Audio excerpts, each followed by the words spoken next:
اعوذ باللہ من الشیطان الرجیم بسم اللہ الرحمن الرحیم ان اللہ وملائکتہ یصلون علی النبی یا ایہا الذین آمنوا صلوا علیہ وسلموا تسلیما اللہم صلی علی سیدنا و نبینا و شفیعنا و مولانا محمد وعلی آل محمد وبارک وسلم۔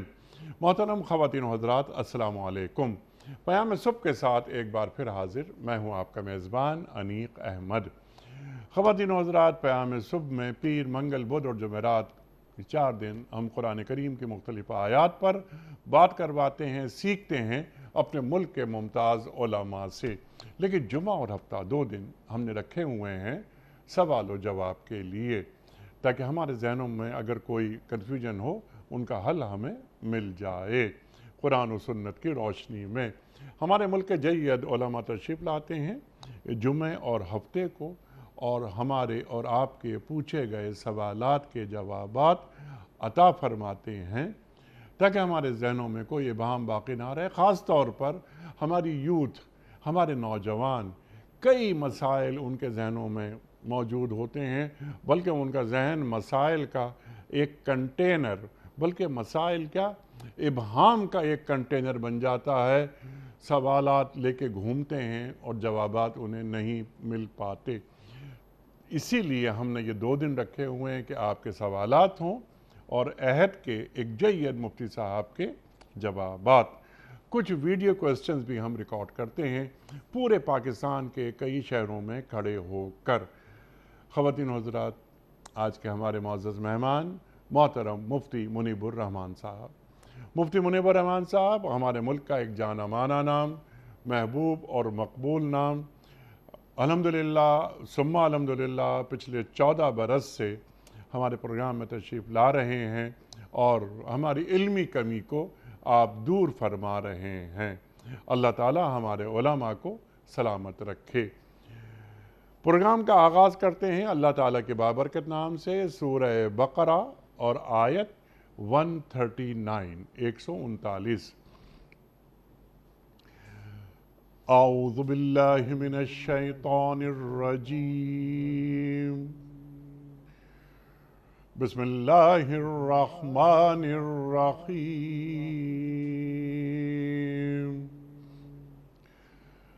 قل اتحاجوننا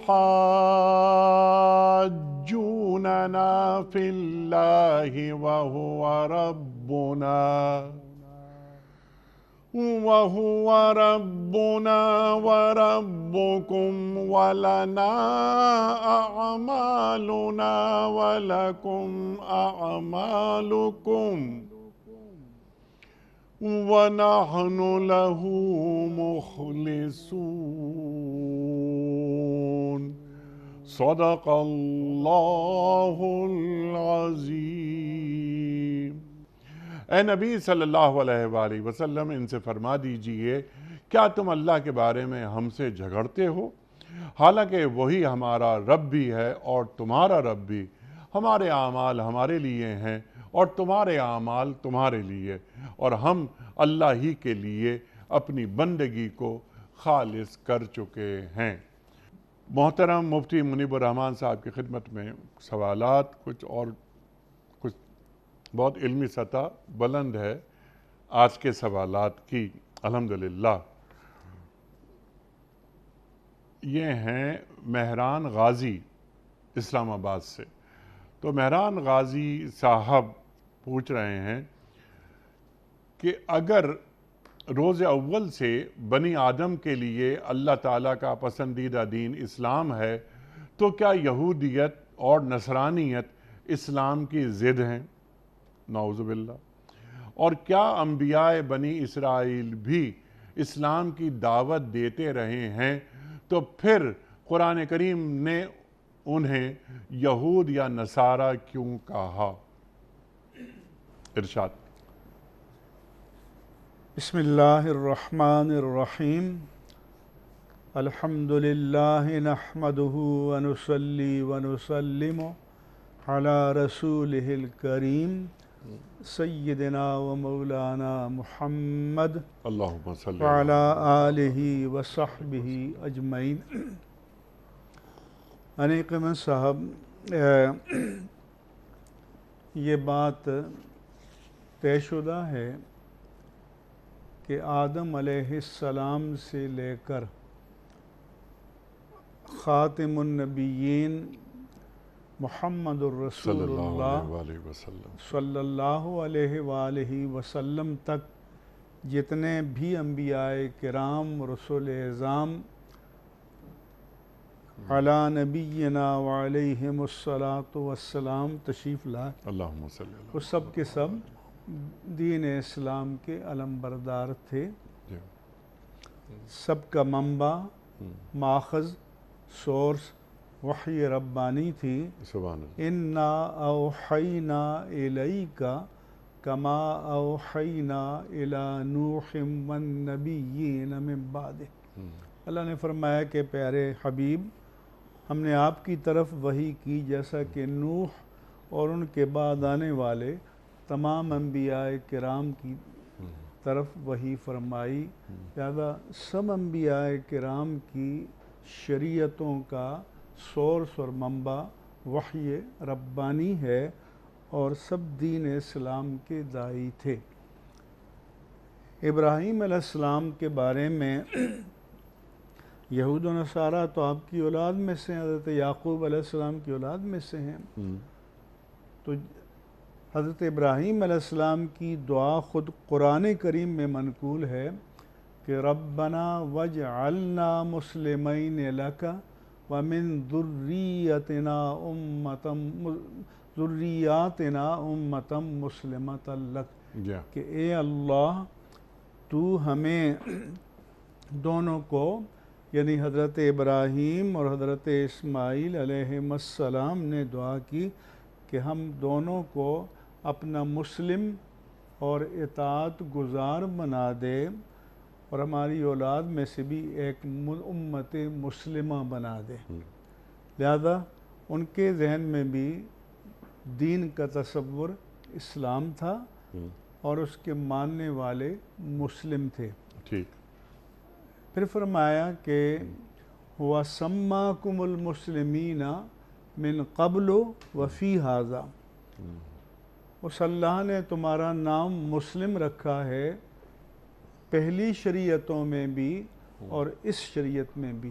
سبحان اللہ۔ لہذا ہمارے تصور دین کے مطابق سارے کے سارے انبیاء کرام بشمول انبیاء بن اسرائیل کے دین اسلام کے داعی تھے اور دین اسلام کے علم بردار تھے۔ سبحان اللہ۔ یہ جو انہوں نے اپنا نام یہود رکھا، یہ اللہ کا دیا ہوا نام نہیں ہے۔ البتہ بعض کہتے ہیں کہ حضرت یعقوب علیہ السلام کے ایک بیٹے یہودا کی طرف منسوب ہے، یا یہ ہے کہ موسیٰ علیہ السلام نے دعا کی کہ اکتب لنا فی ہذہ الدنیا حسنہ وفی الآخرہ انا ہدنا الیک، کہ اللہ تو ہمارے لیے اس دنیا میں اور آخرت میں بھلائی لکھ دے، ہم نے تیری طرف رجوع کیا۔ تو یہ حاد یہودو کے معنی رجوع یا توبہ کے ہیں کہ اللہ کی طرف رجوع کیا۔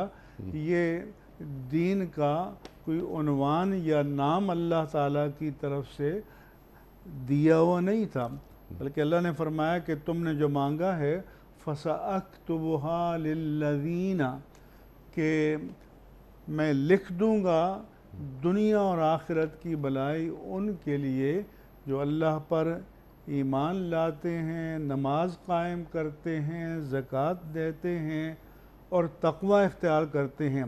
وَيَتَّبِعُونَ الرَّسُولَ النَّبِيَّ الْأُمِّيَّ الَّذِي يَجِدُونَهُ مَكْتُوبًا فِي التَّوْرَاةِ وَالْإِنجِيلِ، اور اس رسول نبی امی کی پیروی کرتے ہیں کہ جن کا ذکر وہ اپنے پاس تورات اور انجیل میں لکھا ہوا پاتے ہیں۔ اور پھر فرمایا کہ وَيَدَعُ عَنْهُمْ إِسْرَهُمْ وَالْأَغْلَالَ الَّتِي كَانَتْ فِي أَعْنَاقِهِمْ وہ ان کے بوجھ کو اتارتے ہیں اور وہ طوق جو ان کی گردنوں میں تھے، اللہ اور اکبر۔ پھر فرمایا اس کے بعد کہ وَيُحِلُّ لَهُمُ الطَّيِّبَاتُ وَيُحَرِّمُ عَلَيْهِمُ الْخَبَائِثَ، کہ وہ پاک چیزوں کو ان کے لیے حلال قرار دیتے ہیں، ناپاک کو حرام قرار دیتے ہیں، وَاتَّبَعُوا النُّورَ الَّذِي أُنزِلَ مَعَهُ، اور اس نور کی پیروی کرتے ہیں جو ان کے ساتھ اتارا گیا۔ اس لیے تمام آسمانی کتابیں یہ لازم و ملزوم ہیں، اور یہ دین کا تسلسل ہیں، کیونکہ دین ہمیشہ سے ایک رہا ہے، البتہ شریعتیں بدلتی رہی ہیں، کچھ احکامات منسوخ ہوتے رہے، کچھ احکامات نئے آتے رہے، تاآں کہ ختم المرسلین صلی اللہ علیہ وآلہ وسلم تشریف لائے اور اللہ تعالیٰ نے تکمیل دین کے اعلان فرمایا کہ الیوم اکملت لکم دینکم واتممت علیکم نعمتی ورضیت لکم الاسلام دینا، آج میں نے تمہارے لیے تمہارے دین کو مکمل کر دیا، تم پر اپنی نعمت کو تمام کر دیا اور تمہارے لیے دین اسلام کو پسند فرما لیا۔ سرکار دو عالم صلی اللہ علیہ وسلم سے قبل کسی بھی رسول، کسی پیغمبر، کسی نبی نے یہ اعلان نہیں کیا تھا۔ یہ آج بھی جو تحریف شدہ صحف سماوی ہیں ان میں یہ ڈکلیریشن نہیں ہے۔ یہ قرآن کا افتخار ہے، قرآن کا اعزاز ہے، اور یہ اعزاز اللہ تعالیٰ نے خاتم النبیین کو عطا فرمایا، اس لیے آپ کی شریعت جو ہے وہ خاتم الشرائع ہے۔ سبحان اللہ، سبحان اللہ۔ اور یہودیوں نے کیا کہا کہ اگر یہ آیت یعنی ہم پر اترتی تو ہم اس کو یوم عید کے طور پر ہم اسے یوم عید کے طور پہ مناتے۔ اللہ اکبر۔ اچھا مفتی صاحب، آپ نے جو بات فرمائی ابھی کہ یعقوب علیہ السلام کے بیٹے یہودا اور پھر ان سے ایک منسوب کر دی جاتی ہے بات نصارہ، قرآن میں وقال للحواریین من انصاری اللہ، ٹھیک ہے، عیسیٰ علیہ السلام نے اپنے حواریوں سے کہا کہ تم میں سے کون اللہ کی خاطر میرا مددگار بنے گا؟ ان کا نحن انصار اللہ۔ تو اس عنوان سے ان کو انصار کہا جانے لگا، اور اس لیے یہاں جب انگریزوں کا استعماری دور تھا تو محمدن لا اور محمدن کے نام شروع ہوئے، لیکن اسلام میں دین کو نبی کی طرف منسوب نہیں کیا، دین اللہ ہے اور دین اسلام ہے، شریعت رسول کی طرف منسوب ہوتی رہی ہے۔ سبحان اللہ، سبحان اللہ، سبحان اللہ، سبحان اللہ۔ دین اصولی اقدار کا نام ہے جو تمام انبیاء کرام اور رسول اعظام کی شریعتوں میں مشترکہ طور پر موجود رہی ہیں۔ توحید ہے، نبوت و رسالت ہے، آخرت پر ایمان ہے، تقدیر پر ایمان ہے، ملائک پر ایمان ہے، جنت و جہنم پر ایمان ہے، تصور عبادت پر ایمان ہے۔ یہ چیزیں جو ہیں یہ مشترک رہی ہیں، اور شریعت جو تفصیلی احکام ہیں وہ بدلتے رہے ہیں، لیکن آپ صلی اللہ علیہ وآلہ وسلم کے پر آ کر شریعت کی بھی تکمیل ہو گئی۔ اب قیامت تک کے لیے یہی شریعت رہے گی۔ سبحان اللہ، سبحان اللہ، سبحان اللہ۔ اور جتنے بھی انبیاء، رسول یا ہادی بھی تشریف لائے، وہ اپنے اپنے خطے کے لیے، اپنی اپنی قوم کے لیے۔ کان النبی یبعث الی قومہ خاصہ وارسلت الی الخلق کافہ، کہ مجھ سے پہلے سنت الہیہ یہ تھی کہ نبی خاص قوم کی طرف یا خاص علاقے کی طرف یا خاص زمانے کے لیے بھیجا جاتا، اور مجھے اللہ تعالیٰ نے تمام مخلوق کی طرف رسول بنا کر بھیجا ہے، اور مجھے اللہ نے یہ اعلان کرنے کا حکم دیا کہ قل یا ایھا الناس انی رسول اللہ علیکم جمیعا، آپ اعلان کر دیں کہ لوگوں میں پورے عالم انسانیت کی طرف رسول بنا کر بھیجا گیا ہوں۔ اس لیے اب آپ کے بعد کوئی اور امت نہیں ہے، آپ نے فرمایا کہ تمہارے لیے وہ وقت کتنا باعث افتخار ہوگا کہ ینزل فیکم عیسی ابن مریم، کہ عیسیٰ ابن مریم علیہ السلام تم پر نازل ہوں گے، وَإِمَامُكُم مِّنکم، اور تمہارا امام تمہیں میں سے ہوگا، وہ اس وقت مقتدی بن کر آئیں گے، مقتدا بن کر نہیں آئیں گے، اللہ اکبر، اس اللہ لیے اکبر۔ وہ حضور کے امتی بن کر آئیں گے۔ تو یہ بھی اللہ کے رسول نے کلیئرٹی کے ساتھ بتا دیا۔ بیان فرماتی یا ساجد الرحمان صاحب ہیں، شہر کا نام نہیں لکھا، سوال ان کا یہ ہے کہ مفتی صاحب انبیاء اکرام اور رسول اعظام علیہم السلام کی کل تعداد کیا ہے، نیز آسمانی صحیفوں کی تعداد کیا ہے؟ انبیاء نبی کی جمع ہے، جی اور رسول کی جمع ہے، جی اور مرسل بھی کہتے ہیں، کیونکہ رسول کے معنی بھی بھیجا ہوا اور مرسل کے معنی بھی بھیجا ہوا۔ انک لمن المرسلین بھی قرآن مجید میں آیا۔ جی انبیاء کرام علیہم السلام اور رسول اعظام علیہم السلام کی قطعی تعداد قرآن کریم میں یا کسی حدیث صحیح صریح میں قطعیت کے ساتھ بیان نہیں کی گئی، ٹھیک، اس لیے اس کو مجمل چھوڑا گیا۔ البتہ قرآن کریم میں 26 انبیاء کرام علیہم السلام کے اسماء گرامی آئے ہیں، بعض روایات میں آئے ہیں۔ البتہ روایات میں یہ ہے کہ الہامی کتابوں کی تعداد 110 ہے، اور تمام انبیاء و مرسلین کی تعداد 1,24,000 یا کم یا زیادہ۔ ہم قطعیت کے ساتھ 1,24,000 بھی نہیں کہتے، کیونکہ اگر حقیقتاً اللہ کے علم میں اس سے ایک نبی بھی کم ہو تو ہم نے ایک غیر نبی کو نبی بنا دیا، یا در حقیقت اللہ کے علم میں ایک نبی بھی زیادہ ہو تو ہم نے ایک نبی کی نبوت کا انکار کر دیا۔ یہ دونوں صورتیں کفر ہیں۔ اس لیے جب ہم 1,24,000 کہتے ہیں تو کم یا زیادہ جو بھی اللہ کے علم میں ہے، حقیقی اور قطعی تعداد اللہ کے علم میں ہے۔ اجمالی طور پر کل آمن باللہ وملائکتہ ورسلہ، سب کے سب ایمان لائے اللہ پر اور اس کے فرشتوں پر اور اس کے رسولوں پر، لا نفرق بین احد من رسلہ، ہم ایمان لانے میں رسولوں میں کوئی تفریق نہیں کرتے کہ بعض کو مانے اور بعض کو نہ مانے۔ پھر قرآن میں فرمایا کہ منہم من قصصناہم علیک ومنہم من لم نقصصم علیک، کہ رسول مکرم بعض کے قصے یا واقعات ہم نے آپ پر بیان کیے ہیں، بعض کے بیان نہیں کیے۔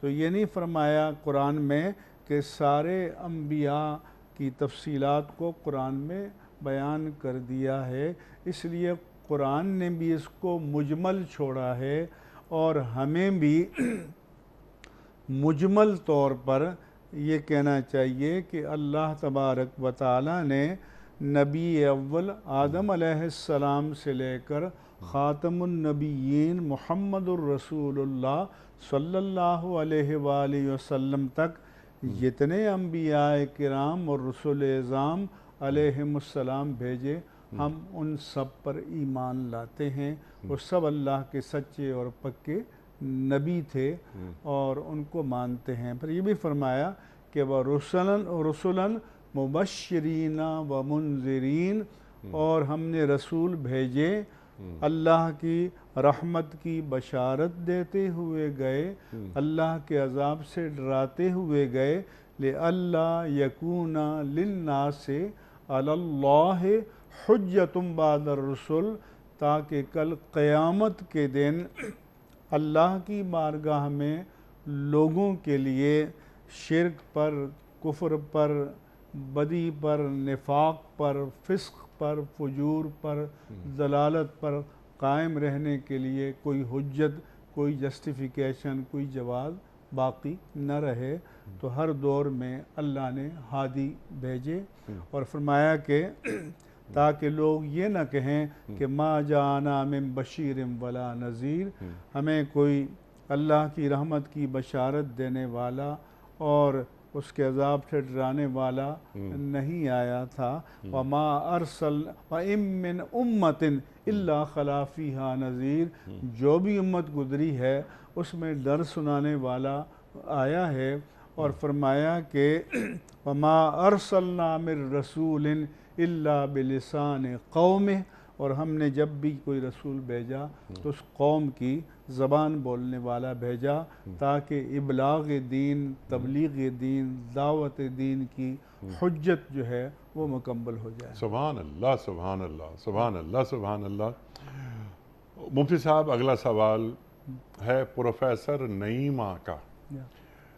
یہ ہماری بہت پرانی، یعنی جسے کہتے ہیں کہ روز اول سے ہماری اس پروگرام کی پیام صبح کی ویور ہیں، اور یہ کیا کرتی ہیں، بڑی خوشی ہوتی ہے یہ بات، اس لیے میں بیان کر رہا ہوں یہ بات، کہ یہ اور دیگر خواتین جو اساتذہ ہیں یہ صبح مل کر پیام صبح دیکھتی ہیں ماشاءاللہ۔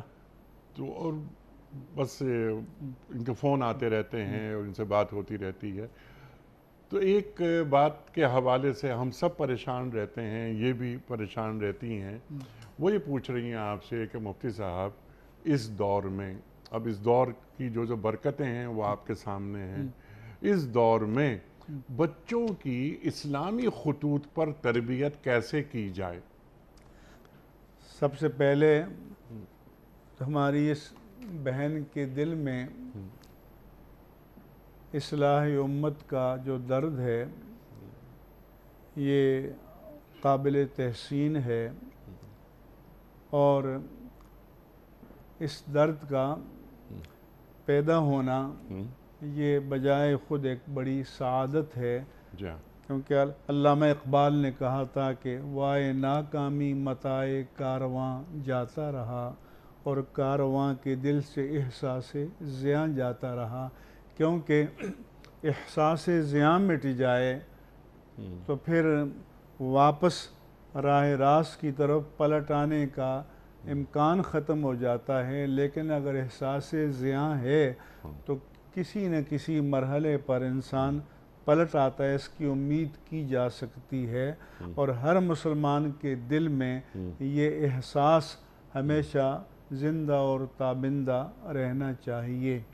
ہر مسلمان کے دل میں یہ احساس زندہ اور تابندہ رہنا چاہیے۔ اور ایک یہ امتی عورت، مجھے خوشی اس بات کی ہوئی اور ہوتی ہے جب بھی میں کسی خاتون کو امت کے حوالے سے، دین کے حوالے سے فکر مند پاتا ہوں کہ یا اللہ اس خاتون کے اندر دین سے کتنی محبت ہے۔ ارشاد۔ اسی لیے تو اسلام نے ماں کو اتنا بڑا مقام عطا کیا ہے کہ باپ کے مقابلے میں 3 درجے زیادہ ماں کو حق عطا کیا ہے، کہ پوچھا گیا کہ من احق بحسن صحابتی یا رسول اللہ، یا رسول اللہ صلی اللہ علیہ وسلم، میرا حسن سلوک کا سب سے زیادہ حقدار کون ہے؟ آپ نے فرمایا تمہاری ماں۔ سائل نے پھر پوچھا ثم من؟ فرمایا تمہاری ماں۔ سائل نے پھر پوچھا ثم من؟ پھر فرمایا تمہاری ماں، اور چوتھی فرمایا کہ تمہارا باپ۔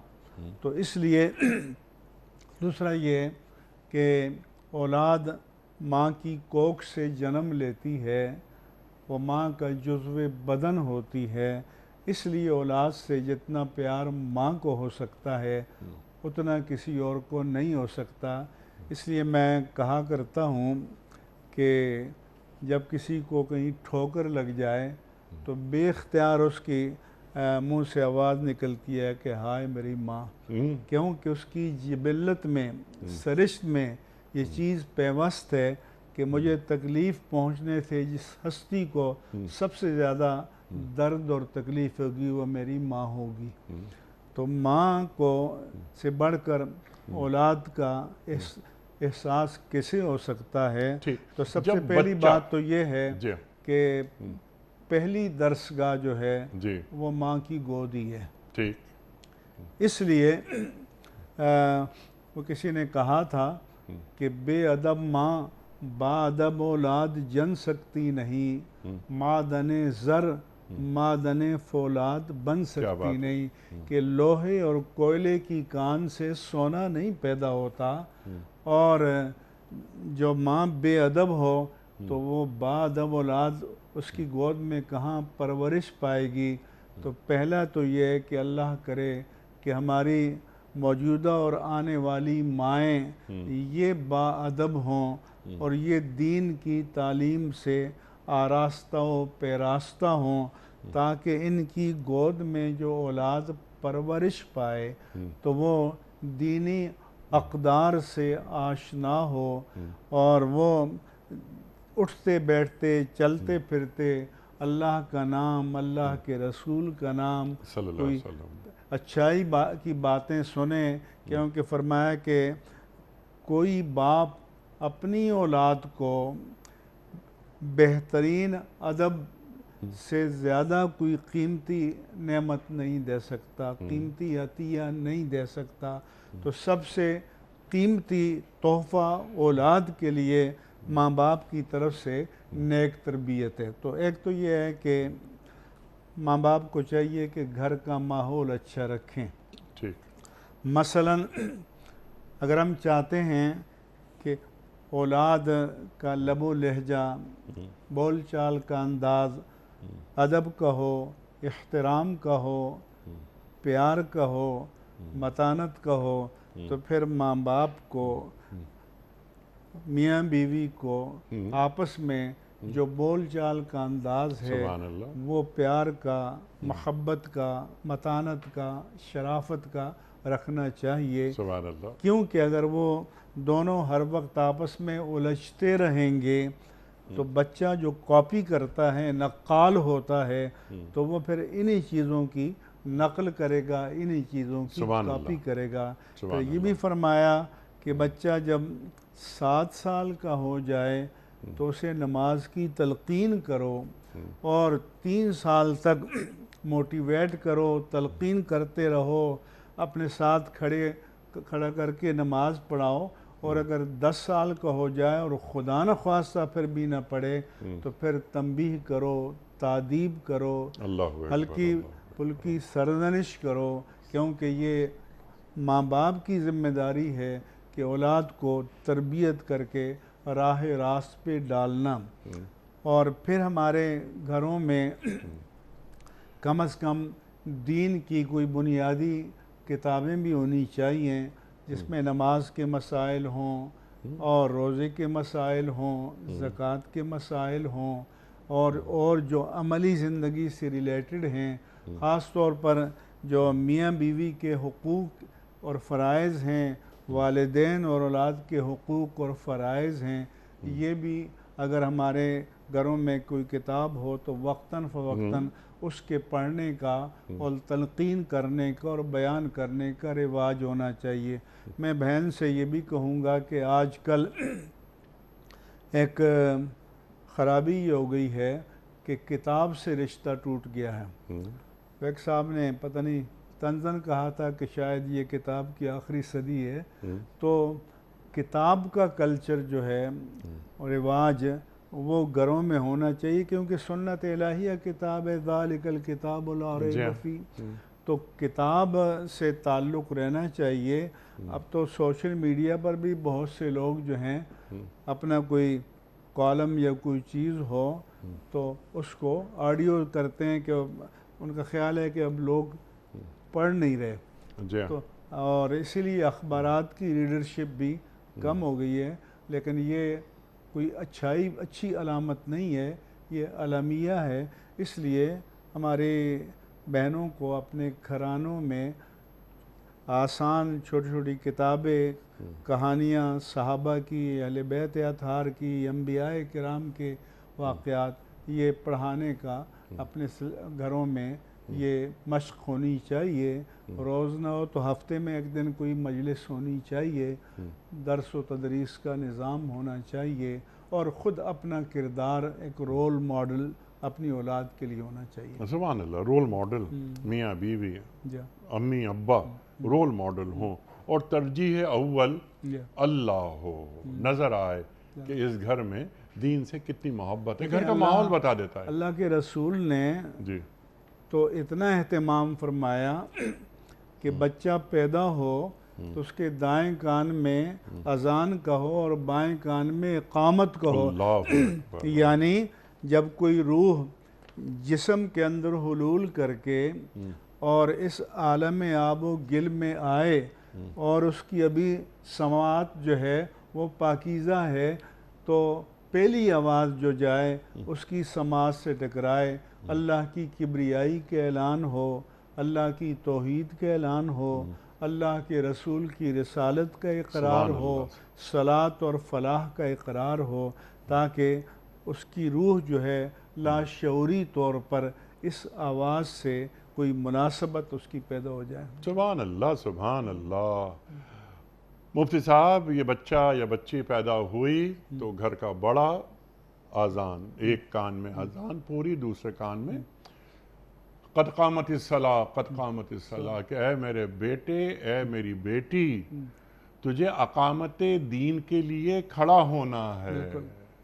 تو یہ بھی اس کے کان میں چلی گئی اس بات اور لیے محفوظ ہو گئی. نماز پڑھنا نہیں فرمایا، اقامت صلاۃ فرمایا. جی یعنی اس میں دوام ہے، جی اس میں تسلسل ہے، اس کو ایک نظم کی شکل دینا ہے.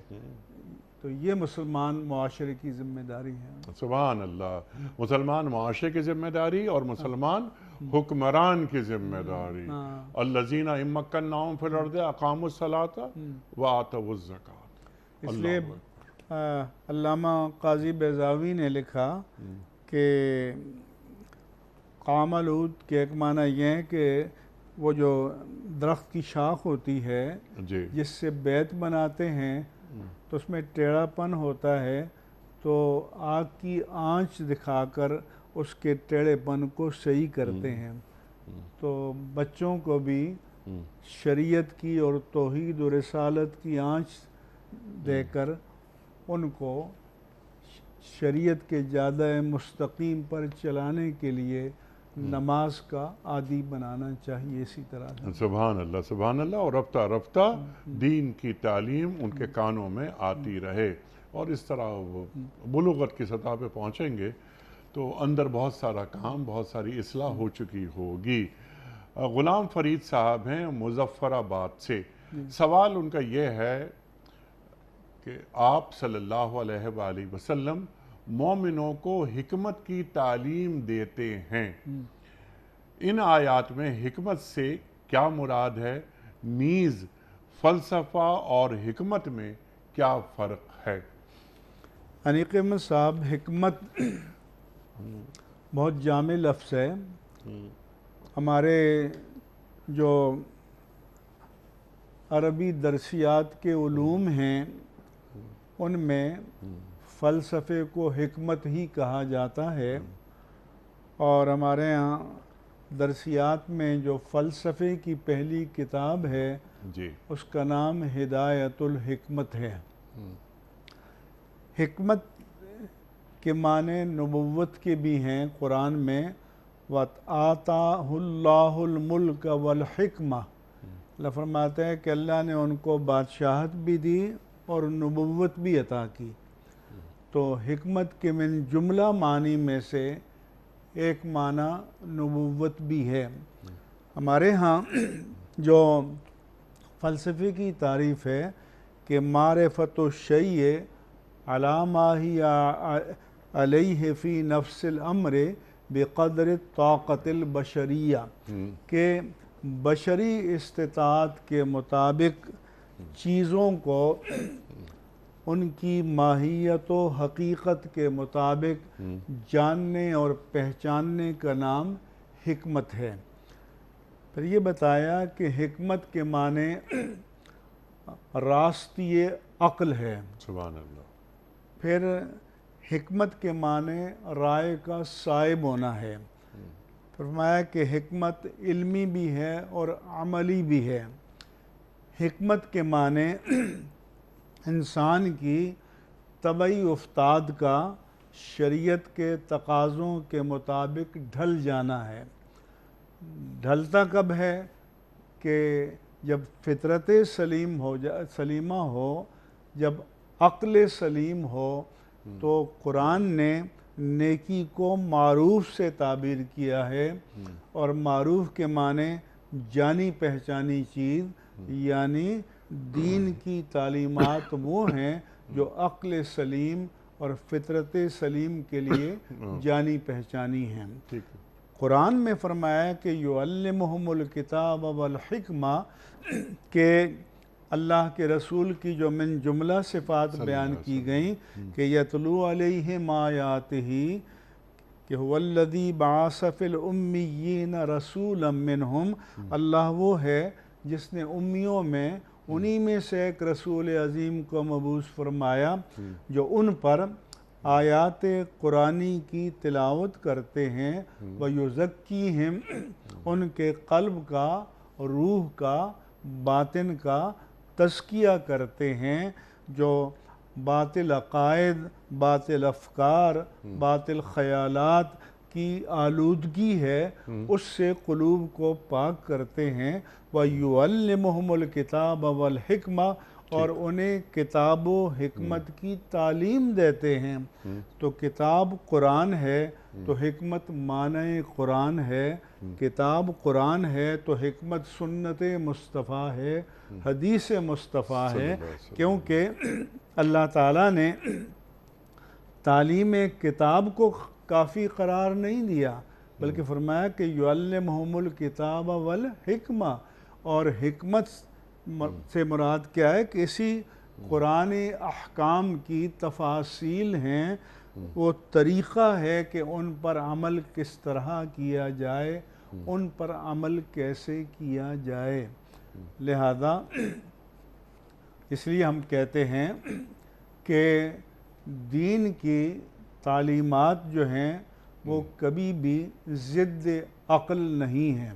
ہاں، یہ ہو سکتا ہے، یعنی کانٹریری ٹو ریشنلٹی نہیں ہے، البتہ ماورائے عقل ہو سکتی ہیں کہ انسانی عقل اس کی حکمتوں تک نہ پہنچ سکے۔ حکمت کے معنی یہ بھی ہیں کہ ہم جو کام کرنے جا رہے ہیں تو اس کے عواقب اور نتائج ہمارے سامنے ہونے چاہیے، ان پر ہمیں غور کرنا چاہیے۔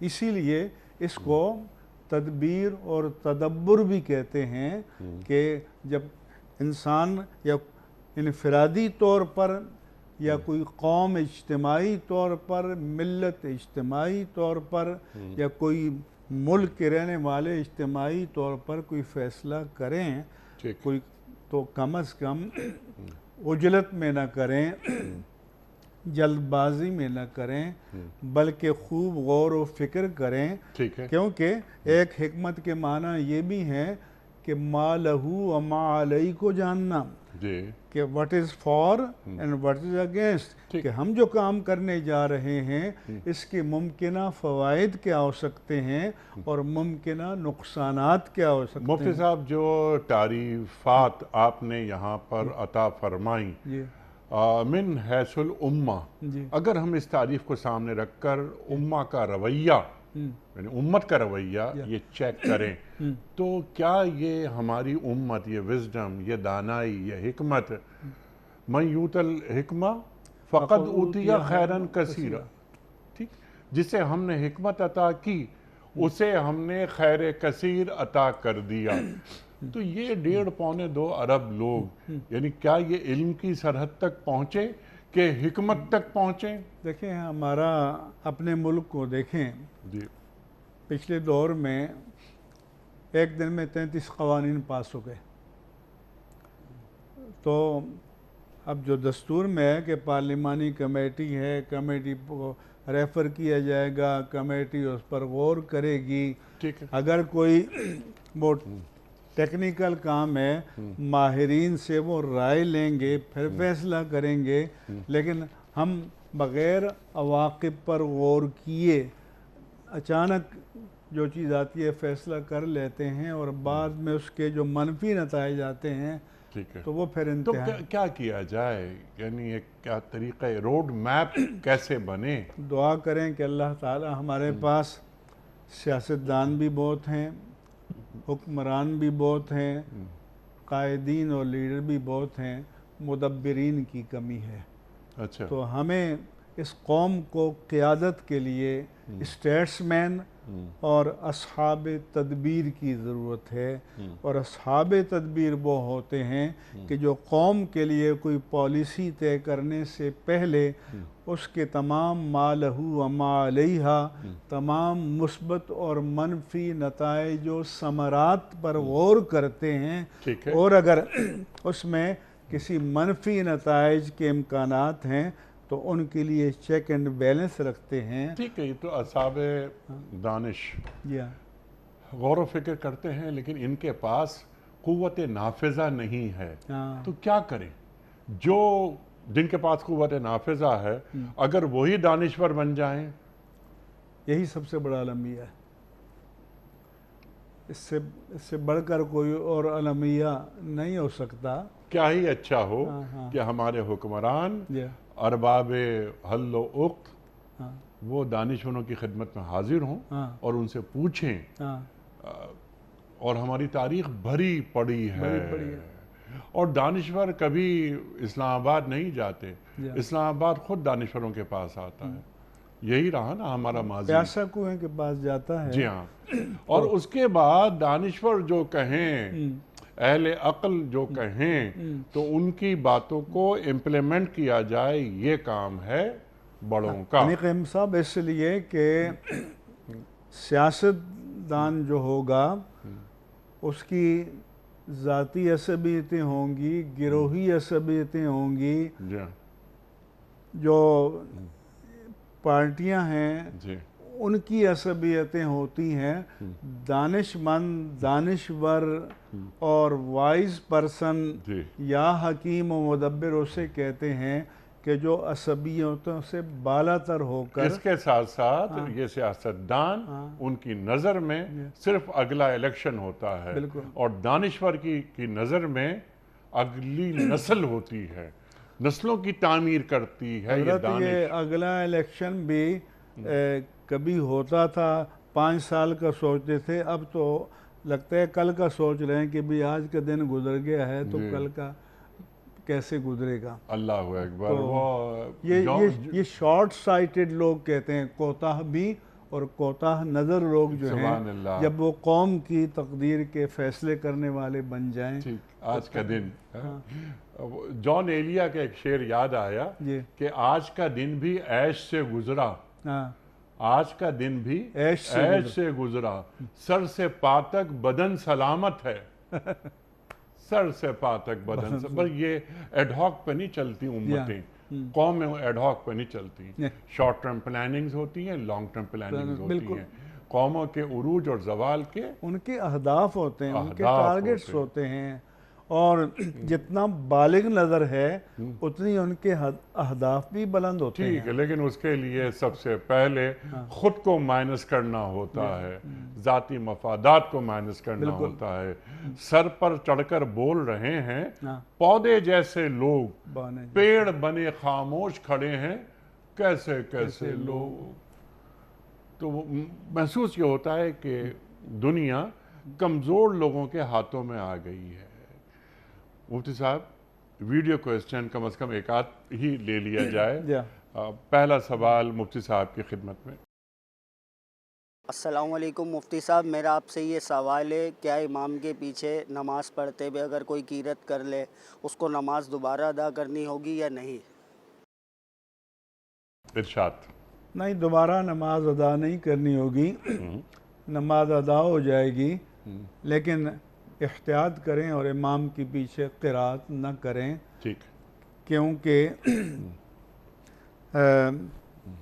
جو کسی امام کی اقتداء میں نماز پڑھے فقراءۃ الامام قراءۃ لہ، امام کی قرات اس کی قرات ہے۔ سمپل اصول دے دیا گیا۔ اگلا سوال مفتی صاحب کی خدمت میں۔ السلام علیکم مفتی صاحب، میرا سوال آپ سے یہ ہے کہ لڑکی اور لڑکوں کے رشتے کروانے کے لیے پیسے لیے جا سکتے ہیں؟ ایک نیا سوال۔ ایسا ہے کہ رشتے کرانا ظاہر ہے کہ ایک سوشل سروس ہے، سماجی خدمت ہے، تو اگر کوئی رضاکارانہ طور پر کرے تو بڑی اچھی بات ہے، قابل تحسین بات ہے، قابل تعریف بات ہے، اجر ملے گا۔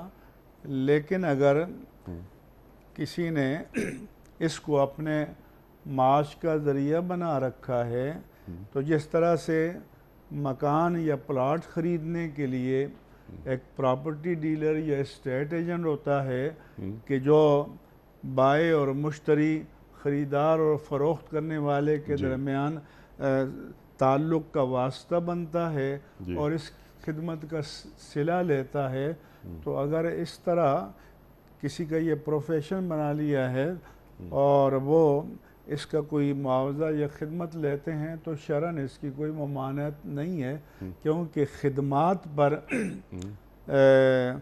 کا معاوضہ تو دنیا میں آج بھی مروج ہے اور اس کو بلکہ ان پریکٹس ہے۔ ٹھیک ہے، اور پہلے بتایا جا رہا ہے کہ اگر یہ معاملہ ہو گیا تو اتنے پیسے صحیح ہے چارج کیے جائیں گے، تو اس میں کوئی قباحت۔ مثلاً یوٹیلیٹی بل ہیں جی، اور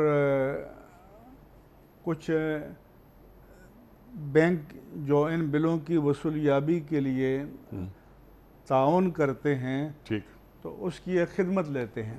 ٹھیک، تو اگر وہ خدمت لیں کہ بھئی ایک بل پر ہمیں 10 روپے یا 20 روپے لینے ہیں یا 50 روپے لینے ہیں تو صحیح ہے، لیکن اگر اماؤنٹ کو سامنے رکھ کے لیں تو پھر مطلب یہ ہے کہ یہاں آپ وہ سود کا شائبہ آتا ہے۔ لیکن ٹھیک ہے، تو اس لیے مثلا دو رشتے مالداروں میں بھی ہو سکتے ہیں اور کم حیثیت والوں میں بھی ہو سکتے ہیں، تو خدمت تو ایک ہی ہے۔ ٹھیک، تو اس میں اماؤنٹ کا فرق نہیں ہونا چاہیے؟